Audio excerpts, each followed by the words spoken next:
கதைச்சோலை உறவுகளுக்கு வணக்கம். மதிப்பிற்குரிய கௌதம நீலாம்பரன் அவர்கள் எழுதிய வேலு நாச்சியார் விஜயம். உங்களுடன் பகிர்ந்து கொள்வது தேவி. அன்னச்சத்திரம் ஒன்றிலே வந்து தமிழ்நாட்டின் வீர பெண்மணி வேலு நாச்சியார் தங்கியிருக்கிறாரா? என்ன கொடுமை இது! சிவகங்கை ராணிக்கு இந்த அவலநிலை எதனால் ஏற்பட்டது என்று பதற்றம் பரவிய குரலில் வினவினார் மைசூர் வேந்தர் ஹைதர் அலி. ஹைதர் அலி அப்போது திண்டுக்கல் கோட்டையில் வந்து தங்கியிருந்தார். கோபாலையர் விருப்பாட்சியில் உள்ள அன்னச்சத்திரம் ஒன்றின் நிர்வாகி. அவர் தன்னுடைய சத்திரத்தில் வீரமங்கை வேலு நாச்சியார் வந்து தங்கியுள்ள விவரத்தை திண்டுக்கல் கோட்டைக்கு வந்து தெரிவித்த போதுதான் நம்ப முடியாத அதிர்ச்சியுடன் ஹைதர் அலி, நீர் சொல்வது உண்மைதானா என்று திரும்ப திரும்ப கேட்டார். ஆம் சுல்தான் அவர்களே, நானும் முதலில் இதை நம்பவில்லைதான். பல்லக்கு பரிவாரங்களோடு என் சத்திர வாசலில் வந்து இறங்கிய ராணி வேலு நாச்சியாரை யாரோ ஒரு தேசாந்திரி செல்வந்த வழிப்பயணி என்றுதான் நினைத்தேன். ராணியாரை நேரில் சந்தித்து பேசிய பிறகுதான் உண்மை புரிந்தது. வெள்ளை வீணர்கள் விபரீதம் நிகழ்த்தியுள்ளனர். அதர்ம யுத்தம், அநீதம், அடாவடி செயல்கள் செய்துள்ளனர்.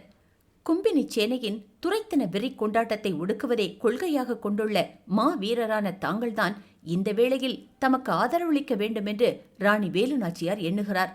தங்களை சந்தித்து முறையிடும் நோக்கத்தோடுதான் வந்துள்ளார் அவர் என்பது தெரிந்ததும் தங்களுக்கு விவரம் தெரிவிக்கவே நான் இங்கு வந்தேன் என்றார் கோபாலையர். ஐயரே, உமது கடமை உணர்வை நான் பாராட்டுகிறேன். ஆனால் நம்மை சந்திக்க வந்த ஒரு ராணி சத்திரத்தில் தங்கியிருப்பது ஏற்புடையதல்ல. சிவகங்கையின் தமிழரசி இங்கு வர என்ன தடை? அவர் நேரே என்னை சந்திக்க வந்திருக்கலாமே. வேலு நாச்சியாரின் விஜயம் கௌரவிக்கப்பட வேண்டியதாயிற்றே. சரி, உடனே அவரை இங்கு அழைத்து வர ஆவன செய்கிறேன் என்ற ஹைதர் அலி தந்த சிவிகை அனுப்பி ராஜ மரியாதைகளோடு அரசியாரை அழைத்து வர ஆணை பிறப்பித்தார். திண்டுக்கல் கோட்டையில் சுல்தான் ஹைதர் அலியை சந்தித்த ராணி வேலு நாச்சியார் அவருடைய அன்பும் பண்பும் நிறைந்த வரவேற்புக்கு நன்றி கூறினார். பிறகு ராணியாருடன் வந்த சிவகங்கை சீமையின் பிரதானி தாண்டவராய பிள்ளை நடந்த சங்கதிகளை சுல்தானிடம் விவரமாக எடுத்துரைத்தார். கப்பம் கட்டு கப்பம் கட்டு என்று கப்பரை ஏந்தாத குறையாக கெஞ்சி பார்த்த வெள்ளையர் சுதந்திர உணர்வுடைய வீரவேந்தர் முத்துவடுகநாதர் அதற்கு மசியாத சினத்தில் ஆற்காடு முகமது அலியை துணைக்கு அழைத்துக் கொண்டு சிவகங்கை மீது திடீர் படையெடுப்பு நிகழ்த்திய அநீதத்தை அவர் எடுத்துரைத்ததும் சுல்தான் ஹைதர் அலியின் முகத்தில் சினம் கனன்றது. தாண்டவராய பிள்ளை, மாட்சிமை தங்கிய சுல்தான் அவர்களே, மன்னர் கோட்டைக்குள் இல்லாத நிலையில் வந்தது கும்பினி சேனை. காளையர் கோயில் காட்டுப்பகுதியில் வன விலங்குகளின் தொல்லை அதிகம் இருப்பதாக மக்கள் வந்து முறையிடவே மன்னர் முத்துவடுகநாதர் வேட்டைக்கு புறப்பட்டார். அதை வேடிக்கை பார்க்க விரும்பிய ராணி வேலு நாச்சியாரும் இளைய ராணி கௌரி நாச்சியாரும் அரசரோடு வனப்பகுதிக்கு சென்றனர்.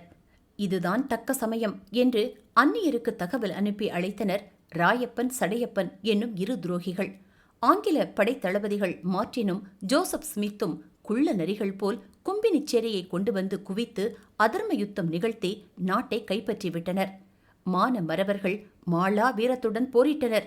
எனினும் வெள்ளையர் செய்த ஒரு விபரீத செயலால் மனம் உடைந்து நம்பிக்கை குலைந்து போயினர். அதனால்தான் நாடே வீழ்ந்தது நயவஞ்சகர் கைவசம் என்றார். பிள்ளையவர்களே, அப்படி என்ன விபரீதம் நிகழ்த்தினர் வெள்ளை கயவர்கள் என்று வினவினார் சுல்தான் ஹைதர் அலி. வேட்டைக்கு சென்றிருந்த வீரவேந்தர் முத்துவடுகநாதர் இளையராணி கௌரி நாச்சியாருடன் காளேச பெருமானை தரிசிக்க ஆலயத்தினுள் சென்றிருந்த வேளையில் வெள்ளையர் படை வந்து ஆலயத்தை சூழ்ந்து கொண்டது. வெளியே வெடிச்சத்தம் கேட்கவே அரசரும் இளையராணியும் விவரம் அறிய வெளியே வந்தனர். ஆலய நிர்வாகிகள் தடுத்தும் கோழை போல் ஓடி ஒழிய விரும்பாத வீர உணர்வுடன் நெஞ்சை நிமிர்த்தி வந்து நின்ற மன்னரின் மார்பில் சுட்டான் கர்னல் ஜோசப் ஸ்மித். பேச்சுவார்த்தை நிகழ்த்தவோ வீர யுத்தம் புரியவோ வாய்ப்பளிக்காத சண்டாளன் ஜோசப் ஸ்மித் செய்த செயல் ஈனத்தனமானது. ஒரு படுகொலைதான் அங்கே நிகழ்ந்தது, அதுவும் வஞ்சகப் படுகொலை. மார்பில் குண்டடிப்பட்டும் மாவீர மன்னர் வாளை உருவி போரிட முயன்றார். ஆயினும் குண்டுகளால் துளைக்கப்பட்டு அரசரும் இளையராணியும் அங்கே மடிந்து வீழ்ந்தனர். நல்ல வேளையாக அந்த நேரத்தில் பட்டத்தரசி வேலு நாச்சியார் கொல்லங்குடி அரண்மனைக்கு சென்றிருந்தார். இல்லையேல் அவரையும் வஞ்சக படுகொலையில் நாடு இழந்திருக்கும். நாங்கள் அனாதையாகி இருப்போம். அதன் பிறகு 1000 நிகழ்வுகள். அனைத்தையும் விவரித்து பயனில்லை. மணாளரை பறிகொடுத்த இந்த மாதரசி மாங்கல்யம் இழந்தும் மான வீரம் இழக்காமல் மக்களை காக்கும் பொறுப்பின் கனம் உணர்ந்து நாட்டிற்காக உயிர் வாழ்கிறார். வெள்ளை பெருச்சாளிகளை விரட்டியடிக்கும் கொள்கை உறுதிமிக்க கோமான் தாங்கள் ஒருவரே என்பதை உணர்ந்து தங்கள் ஆதரவை நாடி வந்திருக்கிறார். இனி சுல்தான் சொல்லும் ஒரு சொல்லில்தான் இருக்கிறது எங்கள் சிவகங்கை சீமையின் எதிர்காலம், ஏன் தமிழ் நிலத்தின் எதிர்காலம் என்றே கூட சொல்லலாம் என்றார் தாண்டவராயன் பிள்ளை. அமைச்சரே, சிவகங்கையின் வீர வரலாறு அறியாதவன் அல்ல நான். ஒரு தமிழரசியே என் தலைவாயிலில் வந்து நிற்கும்போது இந்த ஹைதர் அலி ஆதரவு இல்லை என்று சொல்லிவிடுவானா என்ன? நம்பி வந்தவர்களை நட்டாற்றில் விட்டு பழகாதவன் நான். மாறாக என்றும் மாறாத நட்புக்கரம் நீட்டியே பழக்கப்பட்டவன் நான். இன்று ஒருபடி மேலே சென்று உறவுக்கரமே நீட்டுகிறான் இந்த ஹைதர்.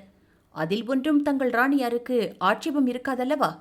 ஹைதர் அலி ஒரு கணம் பேச்சை நிறுத்தி ராணி வேலு நாச்சியாரை நோக்கி வினாக்குறி போல் புருவங்களை உயர்த்தி நோக்கவே அமைச்சர் தாண்டவராய பிள்ளை என்ன மறுமொழி கூறுவது என்று புரியாமல் தயங்கி ராணியாரின் முகம் நோக்கினார். அதிலும் அநேக கவலைகள் மண்டி கிடந்தன. அமைச்சரே, இதில் யோசிக்கவோ தயங்கவோ என்ன இருக்கிறது? தமிழரசி வேலு நாச்சியாருடன் எனக்கு நட்பு உண்டு என்று கூறினால் வெள்ளையன் விபரீத சிரிப்பு சிரிக்க மாட்டானா? அதனால்தான் நான் நட்புக்கரம் நீட்டவில்லை. தமிழரசி என் தங்கையடா. அவள் மானம் காக்க இந்த அண்ணனுக்கு உரிமை உண்டு. இனி நீ என் சேனைகளுக்கு பதில் சொல்லியே தீர வேண்டும் என்று நான் களமிறங்கினால் என்னை எதிர்த்து வெள்ளையன் வாய் திறக்க முடியுமா? சொல்லுங்கள். அதனால்தான் உறவுக்கரம் நீட்டுகிறேன். தமிழரசி, இனி நீ கலங்காதே. உன் அண்ணன் நான் இருக்கிறேன். சுல்தான் ஹைதர் அலியின் சுத்தமான அன்பு நெஞ்சும் பண்பு மொழிகளும் ராணி வேலு நாச்சியாரின் மனசுக்குள் மண்டி கிடந்த கவலைகளையெல்லாம் பரிதி கண்ட பனித்துளியே போன்று கரைந்து மறைந்தன.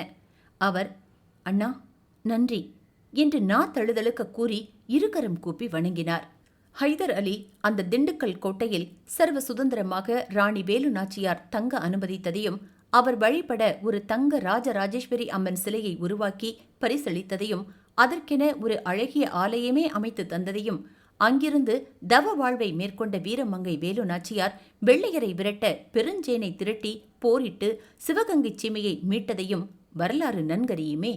ராணி வேலு நாச்சியாரின் திண்டுக்கல் விஜயம் வெற்றியாகவே அமைந்தது. மத வேற்றுமைக்கு அப்பாற்பட்ட இந்த அண்ணன் தங்கை வரலாறு பொன் எழுத்துக்களில் பொறிக்கப்பட வேண்டிய ஒன்றல்லவா? அருமையான இந்த பதிவை நீங்கள் கேட்டதற்கு மிக்க நன்றி. கதைச்சொலி சேனலை லைக் பண்ணுங்க, ஷேர் பண்ணுங்க, சப்ஸ்கிரைப் பண்ணுங்க.